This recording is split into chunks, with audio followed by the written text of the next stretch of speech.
안녕하십니까. 사랑하고 존경하는 여러분 안녕하십니까. 신승목입니다. 2020년 4월 1일 오늘은 제가 2시에 오후 2시였죠. 서울지방경찰청 지능범죄수사대에 2020년 1월 8일 발생한 사건, 윤석열 검찰청장의 직무유기 관련된 고발 사건에 대한 고발인 조사를 마치고 왔고요. 관련된 글은 제가 SNS를 통해서 올려드렸는데요. 조금 더 많은 분들이 요청이 있어서 방송으로 제가 이와 관련된 내용을 간략히 말씀을 드리겠습니다. 여러분도 아시다시피 1월 초였죠. 검찰 고위 간부 인사 관련 추미애 법무부 장관의 의견 제출 요청 또는 명령에 대해서 아무런 정당한 이유 없이, 그리고 추미애 법무부 장관의 검찰 고위 인사 의견 제출 명령 또는 요청은 부당한 지시나 또는 위법한 명령이 아니었습니다. 그렇죠? 명백히 검찰청법에 근거해서 요청을 했는데도 불구하고 아무런 이유도 없이, 정당한 사유도 없이 윤석열 검찰청장이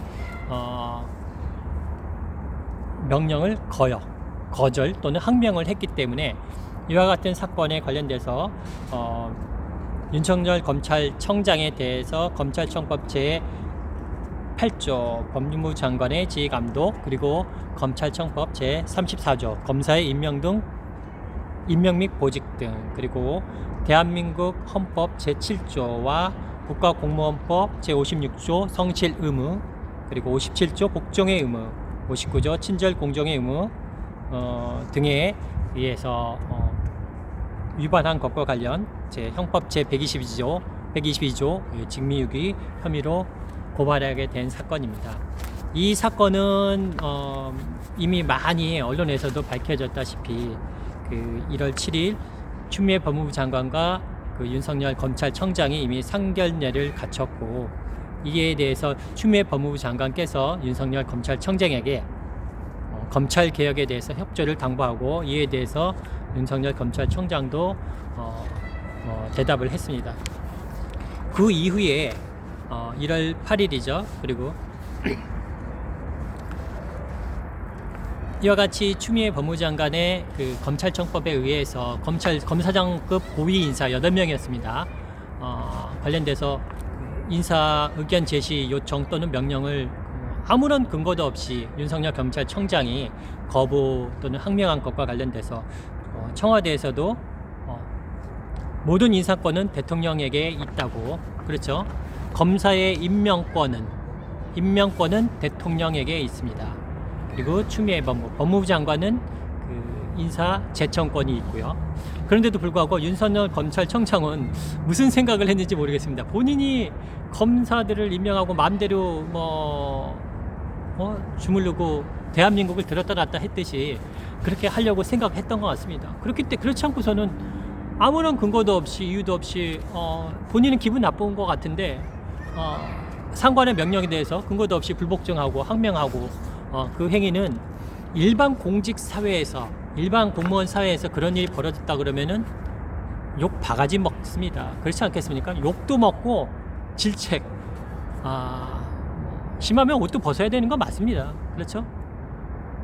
공무원 사회를 떠나서 일반 우리가 사회나 기업으로 쳐도 상사의 명령에 아무런 근거도 없이 쫄따구가 항명하고 기분 나쁘다는 투로 그런 식으로 얘기하고 다른 제3의 장소에 가서 따로 얘기해라, 갖고 와라 그러면은 솔직히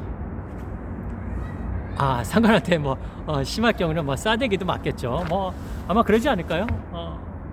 제 상식적으로는, 그리고 우리 국민적 상식적으로는 관점에서는 도저히 있을 수 없는 이 기가 막힌 일들이 벌어졌었고, 이와 관련돼서 청와대에서도 마찬가지로 아까 말씀을 드렸다시피 검사의 임명권은 대통령에 있다는 것을 강조했고요.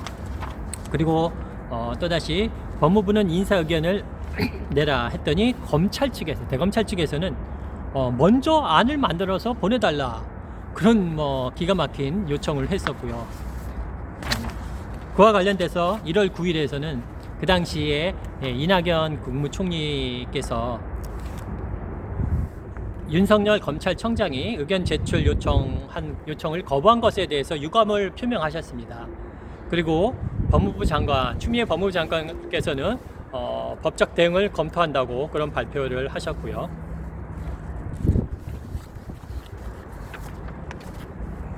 그리고 1월 9일 날 추미애 법무부 장관께서는 국회에서 열린 법제사법위원회 전체 회의에서 의원들의 질의에 대해서 답변을 하면서 당시 윤석열 검찰청장이 거역을 했다는 것을 작심을 하고 비판을 하셨고, 얘기해서 인사 논란에 대해서 정면 돌파, 법과 원칙에 따라서 정면 돌파하겠다는 그런 표명을 하셨습니다.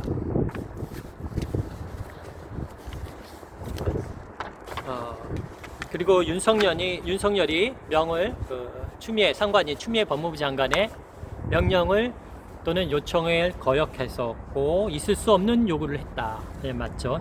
이루 말할 수 없는 기가 막힌 일이 벌어졌고, 그리고 2020년 1월 14일입니다. 예, 청와대 영빈관에서 있었던 문재인 대통령과 기자들 간의 새해 기자회견장에서 문재인 대통령께서도 이와 같은 이 사건에 대해서 말씀을 언급을 하셨는데요. 검찰 고위 인사에 관해서 수사권은 검찰에 있지만 인사권은 장관과 법무부 장관과 대통령에게 있다고 말씀을 하셨습니다. 이와 함께 인사 과정에서 추미애 법무부 장관의 의견 제시 요구에 윤석열 검찰청장이 응하지 않고 먼저 인사안을 제시해달라고 한 윤석열 검찰청장의 행동에 대해서는 문재인 대통령께서 인사 프로세스에 역행하는 것이라고 말씀하셨고요. 과거에 그런 일이 있었다 그러면 초법적인 권한과 지위를 누린 것이라고 또 비판을 하셨습니다.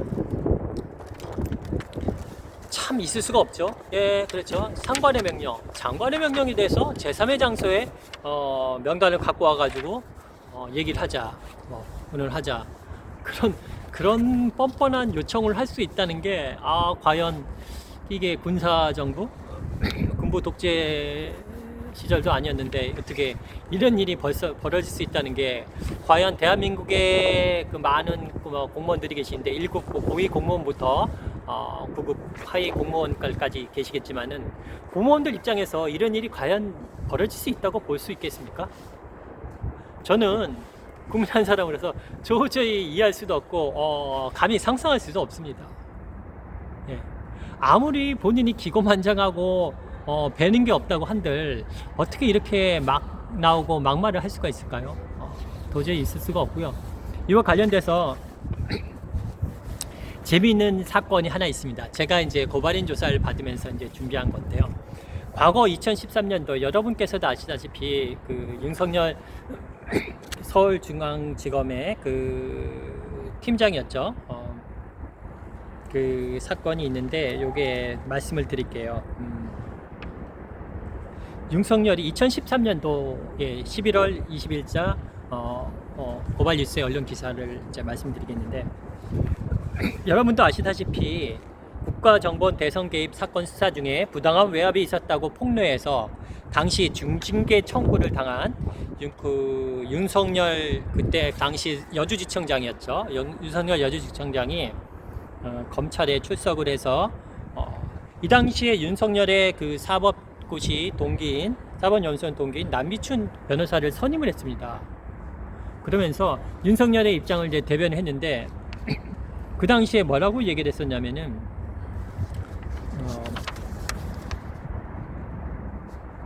윤석열 전 팀장이 이제 국정감사장에서 국정원 직원의 체포영장 청구와 공소장 변경 과정에서 부당한 지시, 당시 조영건 서울중앙지검장이었나요? 예, 으로부터 부당한 지시가 있었고 이것을 폭로하고, 그에 대해서 뭐라고 얘기를 했냐면은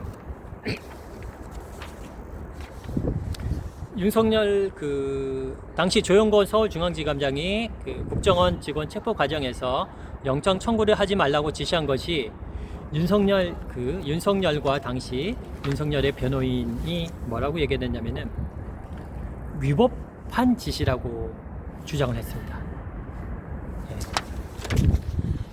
부당한 지시고 위법한 지시였기 때문에 본인은 법과 원칙에 따라서 직무유기나 직권남용의 위법행위, 범죄 행위가 될 수 있다고 판단했기 때문에 그 상관의 조영권 당시 서울중앙지검장의 명령을 거절을 했다. 그렇게 발언했습니다.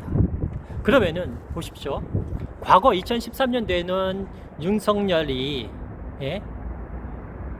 상관의 이런 부당한 명령이라고 하면서 거부를 했습니다. 직무유기나 직권남용이 될 수 있다고 거부를 했습니다.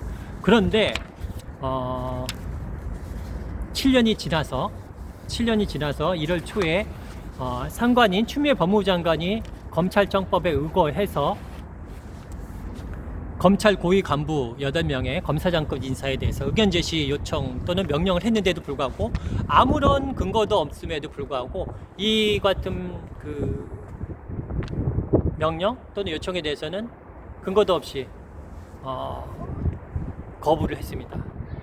이거는 명백한 항명이자의 직무유기라고 보여지는데, 이와 같은 관계 법령이 있기 때문에 검찰청법과 국가공무원법이 있고 그리고 이에 따라서 형법 제122조 직무유기 조항이 있기 때문에, 그리고 마찬가지로 직무유기 조항에 대한 대법원 판례가 있습니다. 대법원 판례를 보면은 직무에 관한 의식적인 방임 내지 포기 등 정당한 사유 없이, 그렇죠? 부당한 지시나 위법행위를 명령한 것이 아니기 때문에 이와 같은 법령의 검찰청법에 의해서 검찰 고위간부 인사에 대해서 의견 제시를 요청하거나 명령을 했는데도 불구하고 직무에 관해서 윤석열 검찰청장이 의식적인 방임 내지 포기 등을 하면서 정당한 사유 없이 직무를 수행하지 않은 경우에 직무유기에 해당한다는 대법원 판례가 있습니다. 이것으로 볼 때 워낙 명백한 사안이기 때문에 이 사건에 대해서는 제가 저는 말씀드렸지만 누님 말씀드린 법률 변호사도 아니고 법을 전공하지는 않았습니다. 법률 전문가가 아니지만은 법을 공부하는 저로서는 제가 오늘 고발인 조사를 받으면서 윤석열은 직무유기를 어떻게든 잡아야 되겠다. 그렇죠? 지금 드러난 윤석열의 위법행위들이 있고, 그리고 검찰청법이 있고, 대법원 판례가 있고, 그리고 그 다음에 형법이 있고, 그리고 마찬가지 이와 관련돼서 추미애 법무부 장관은 물론 이낙연 총리님이나 대통령님께서도 언급을 하셨기 때문에 이와 같은 사항은 공직기강 확립 차원에서도 바로 잡아야 됩니다. 그렇죠? 이번 사안을 윤석열 검찰청장이라고 이 사안을 비껴갈 수도 없고 봐줄 수도 없습니다. 이건 중대한 사건이기 때문에 대한민국 공직자의 기강을 세워야 될 중대한 사건이고 많은 대다수 국민들이 보고 있기 때문에 이 사건은 엄중하게 수사해서 윤석열의 죄에 대해서 엄중한 처벌이 병행돼야 된다고 저는 생각합니다. 그래서 윤석열 검찰청장은 직무유기에 의해서 처벌을 받아야 된다고 저는 보여지고요. 그래서 오늘 고발인 조사를 상당히 신중히 집중적으로 해서 저도 좀 많이 힘들었습니다만은 경찰에서 검찰과 달리 열심히 공정하게 엄중하게 수사해 주실 것이라고 믿고 오늘 방송은 윤석열 검찰청장에 대한 직무유기 고발 사건에 대한 고발인 조사와 관련돼서 여러분들께 간략히 말씀을 드렸습니다. 언제나 작고 부족한 저를 응원해 주신 여러분께 감사드리고요. 코로나19로 인해서 힘든 지금입니다만은 여러분께서도 늘 건강하시고 행복하시기를 기원하겠습니다. 감사하고 고맙습니다. 사랑하고 존경하는 여러분께 다시 한번 감사드립니다. 사랑합니다. 존경합니다. 안녕히 계십시오.